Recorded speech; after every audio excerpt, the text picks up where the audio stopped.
Member of the Year for 2011-2012. In District 100, she has served as an area director, division director. She was District 100's first finance manager under Karen Lucas as district director. She also served District 100 as their Learning Lab chair and district chief judge. For 2019-2020, she was honored by receiving the district's Celia Award. For 2020-2021, she was recognized for her service to the district with the Lifetime Achievement Award. Outside of Toastmasters, Marjorie enjoys walks, gardening, reading, drives to Washington. She has an associate's degree in accounting. In 2009, she retired from 30 years in a career in baking. Toastmasters is her new career, and as a member of 9 clubs and an officer of 8 clubs, Toastmasters keeps her quite busy. Gives me a great honor and pleasure to introduce Marjorie Benesh, celebrating you, Marjorie Benesh.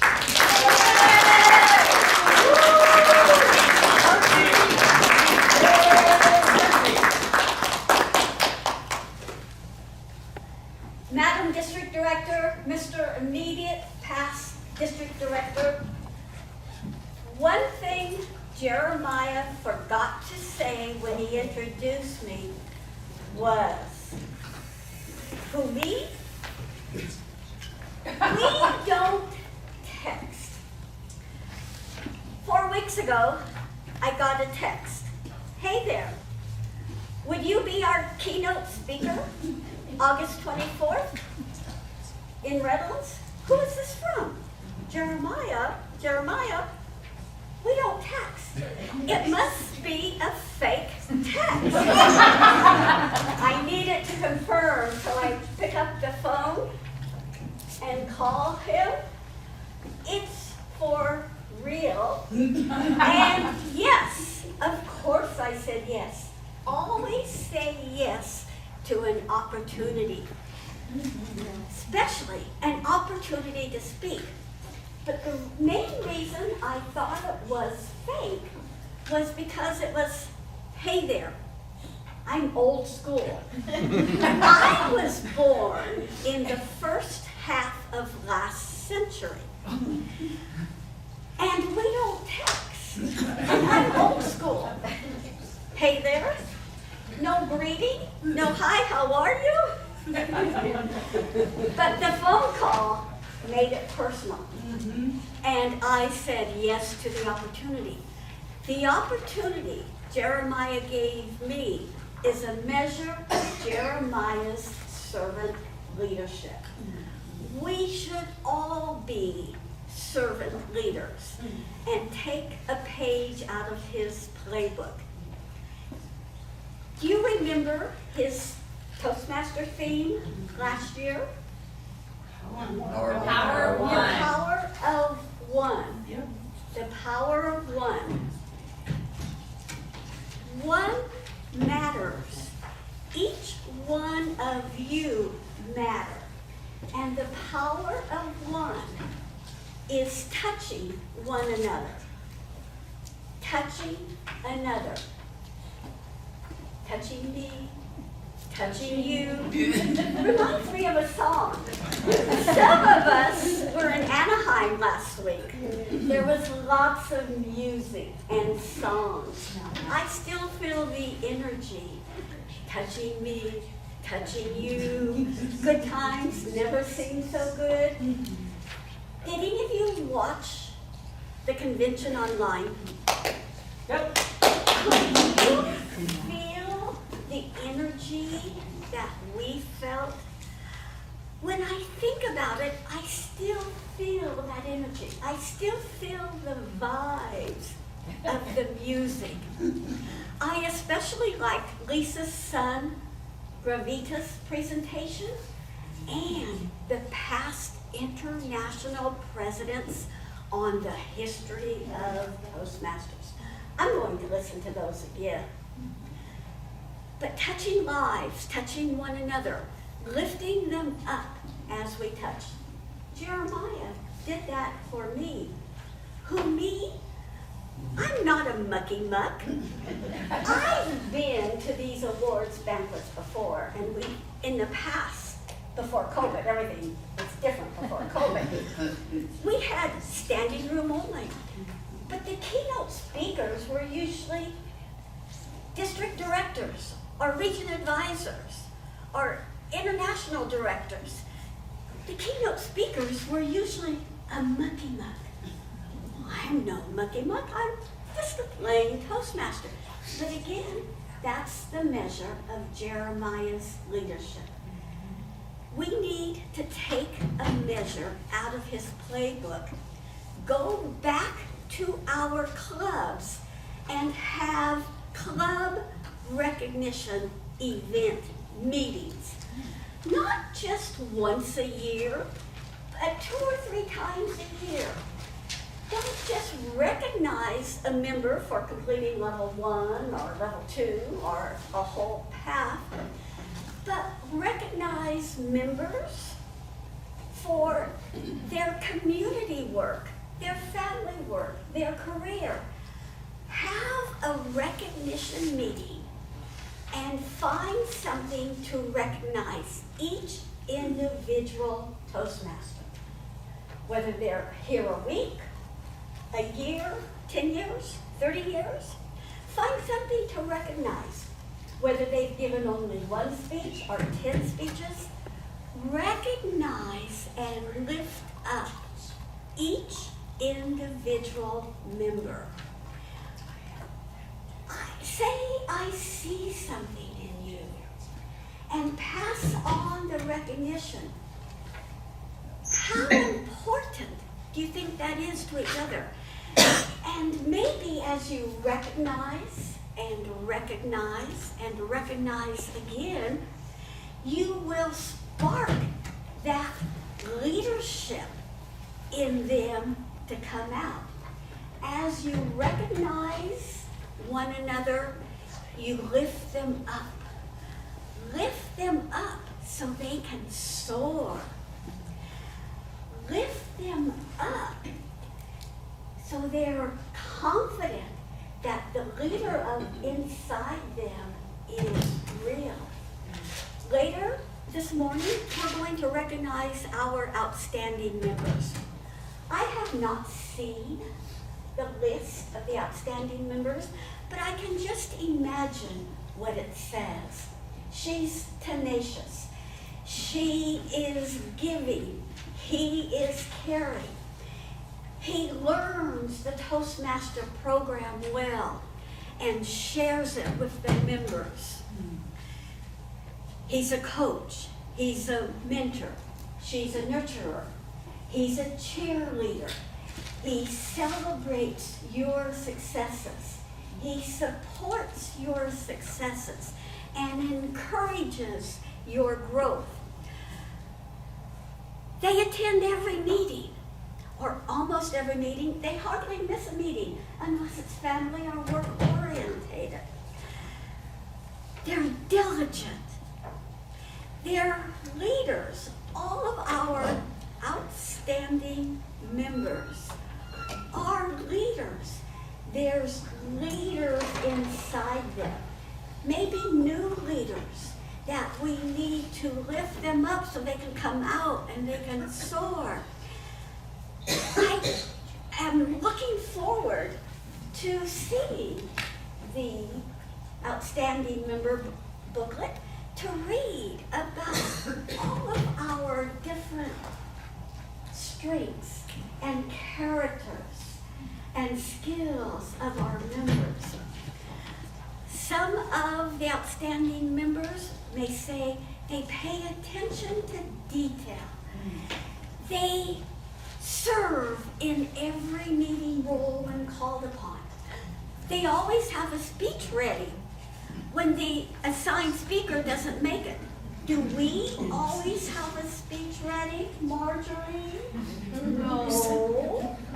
Lois? Usually yes. We need to always have a speech ready. Yes, I'll fill in any role, but occasionally not the speaker, because even though I'm working on my speeches all the time, I may just have 1 line or 2 lines ready.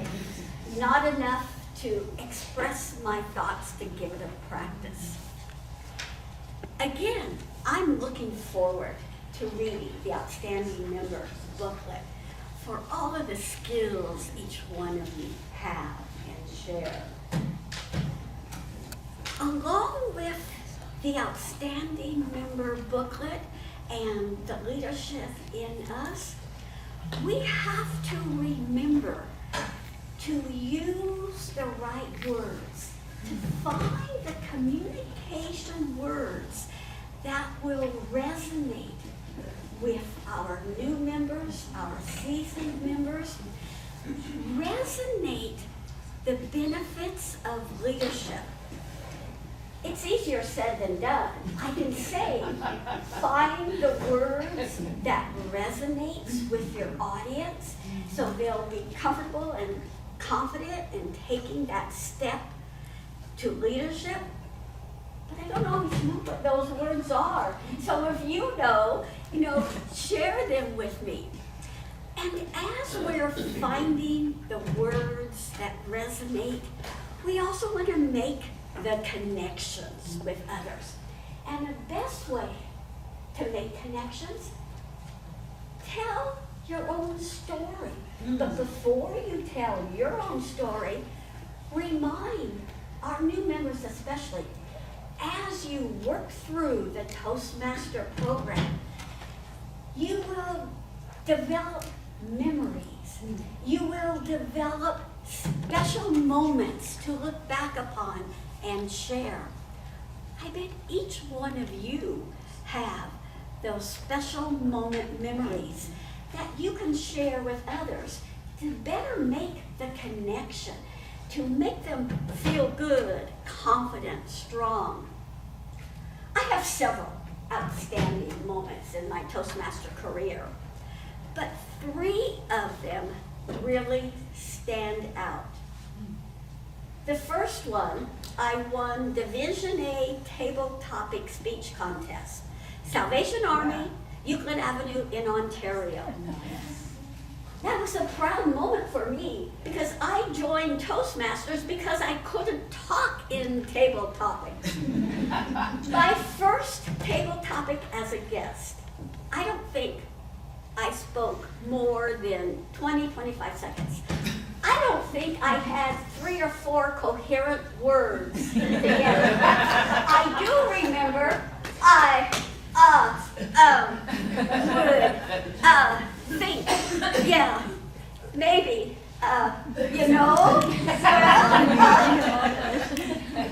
sat down, but I wasn't discouraged.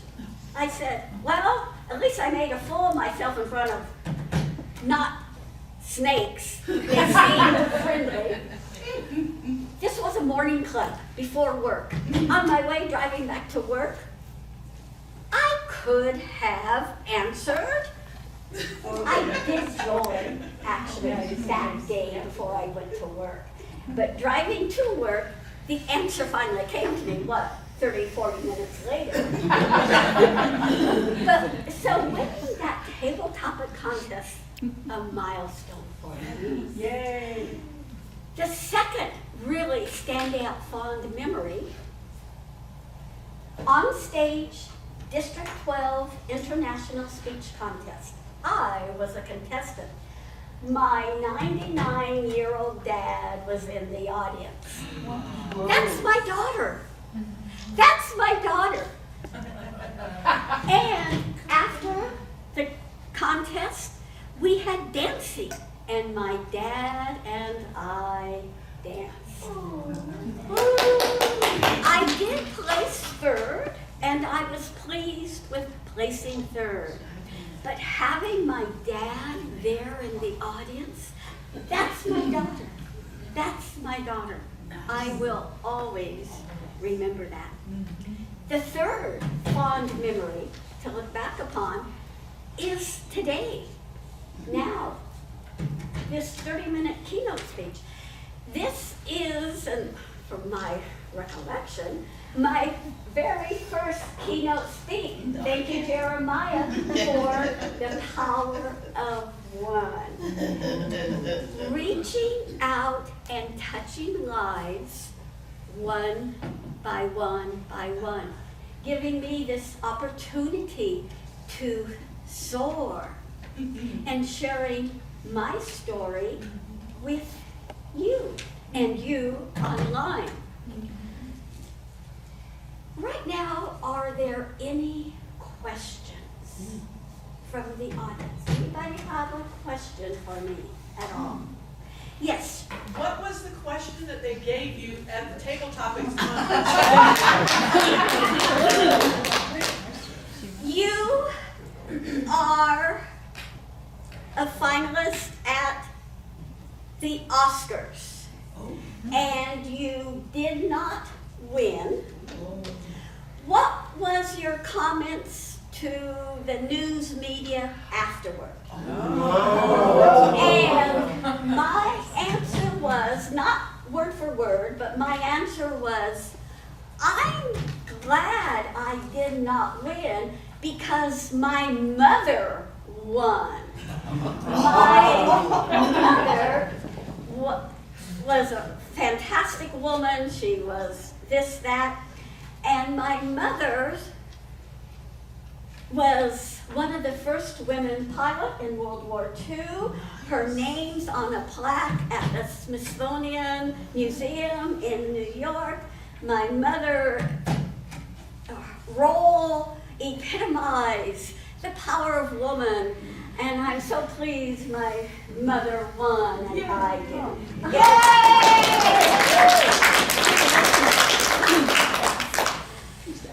And after spending time in speech contests, I went on to leadership.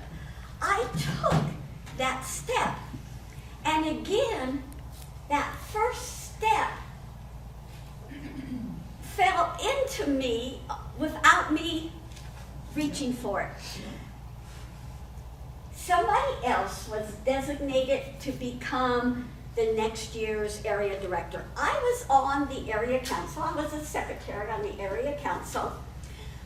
The assistant area governor, she was the assistant area governor and the education assistant. She was planning to become the next area director. She took sick. And Ed Moss asked Marjorie to be area director, and again I said, who, me? Or do I have enough experience?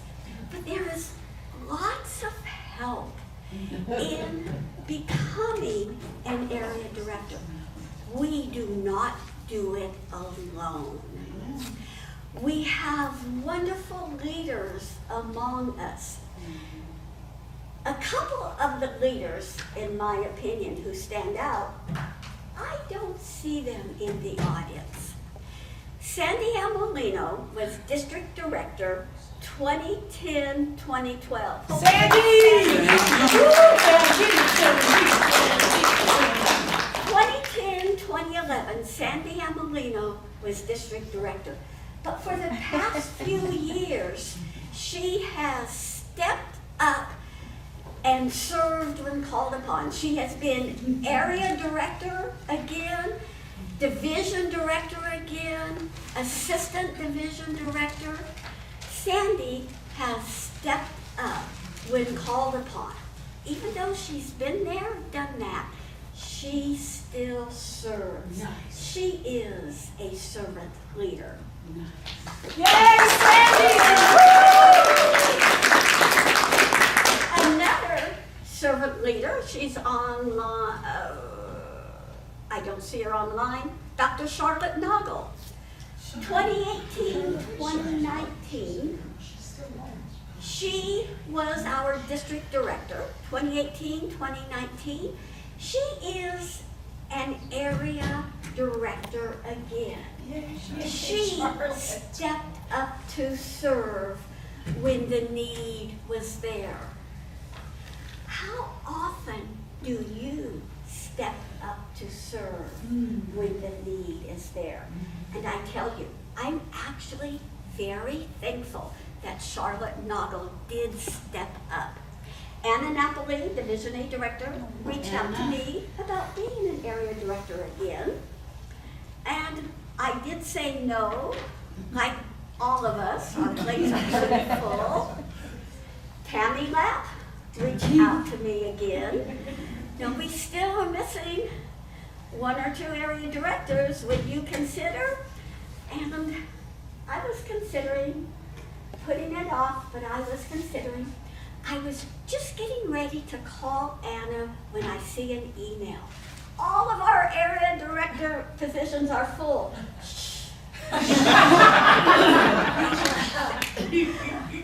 My life is changing. I've been retired since 2008, and my daughter and family, they live up in Washington. They have a farm. They want me to move in with them. And eventually I will be moving to Washington. Eventually. I live in my family home. My parents were married 65 years. They have 65 years of traveling around the world, accumulated items from everywhere in our family house. Yes. I had a 2-bedroom apartment with a 4-row dining room, a living room, all full of items. Now, my items are now in my parents' house with all of their items, and I have boxes and boxes and boxes, so I've been going through the boxes. That's my daughter's stuff. Okay, this isn't a box to take up to Washington. That's my daughter's stuff. Oh, this isn't a box to take up to Washington. Oh, I think my daughter will like this. This isn't a box. I just got back from 3 weeks in Washington, and I drive up because my car is always full of items to pawn off on my daughter. And when they go through the boxes, I say, I need those boxes back. There's more back home.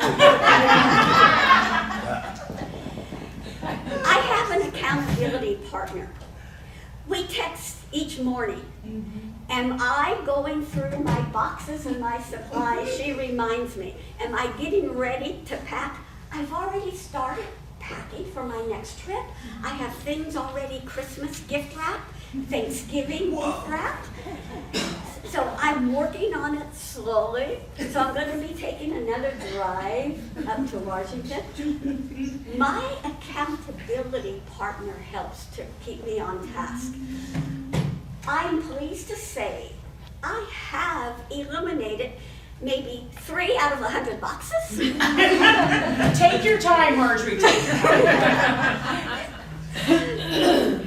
So I'm really focusing on cleaning out my house. I will be taking pictures of lots of items and see if any of my family wants them. If not, I will be posting them on Nextdoor to see if anybody wants them. I have hand-carved airplanes, wooden hand-carved airplanes. They were carved by a blind man. I have brass and wood animals from all over the world. I have things I don't even know I have. I have some soapstone items. So I really did not want to take on an area director because I need to focus on my life also. Focusing on my health is my self-care. We all need some self-care along with our fun care. Toastmasters is my fun care. Nice.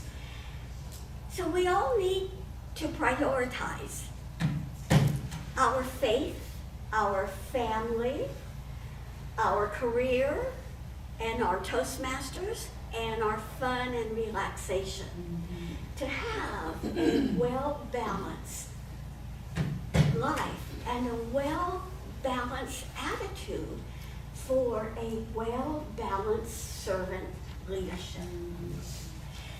How are you going to show your servant leadership? Are you going to go back to your clubs and have a recognition meeting event to recognize the newbie, the medium bee, the long bee, to recognize every one of your members for something either within Toastmasters or outside of Toastmasters. Recognition, recognition, recognition.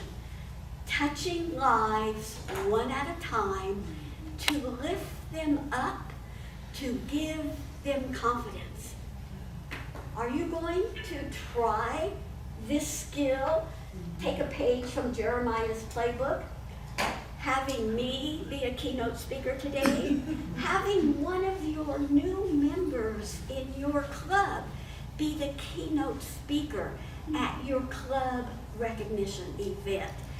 Touch their lives, touch one another, giving them confidence, let them soar. As we let our members soar, there are leaders out there. Bring on the leaders, District 12.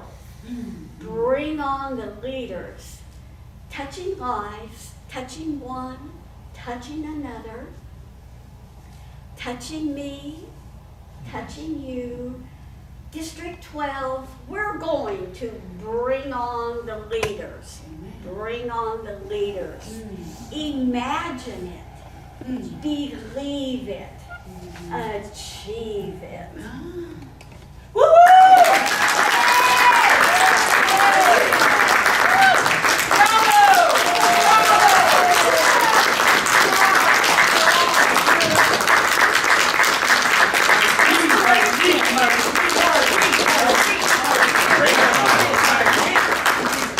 Marjorie, fantastic job. Thank you so much for sharing with our district and our members.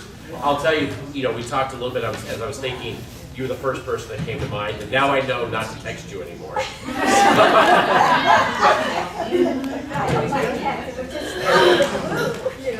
So I will tell you, so Marjorie talked a lot about servant leadership and everything, and a lot of times leaders are only good as the people that help support them and help build them and help them grow. Anybody who's had the opportunity to be able to lead in their personal life and in district leadership, we are really not that strong unless we have strong people behind us. And so we want to thank you for that, Marjorie, and I have something for you. So usually, I usually make a donation. I'll make a donation to the Russ Ludley Fund in your honor for sharing and everything. But on behalf of District 12, your service has been amazing and it's inspirational, I think, to more people than you probably realize. We've seen what you've done. You are the first person we call whenever we need support or we need help, and you're always there to answer the phone. So we want to recognize you with a Lifetime Achievement Award from District 12.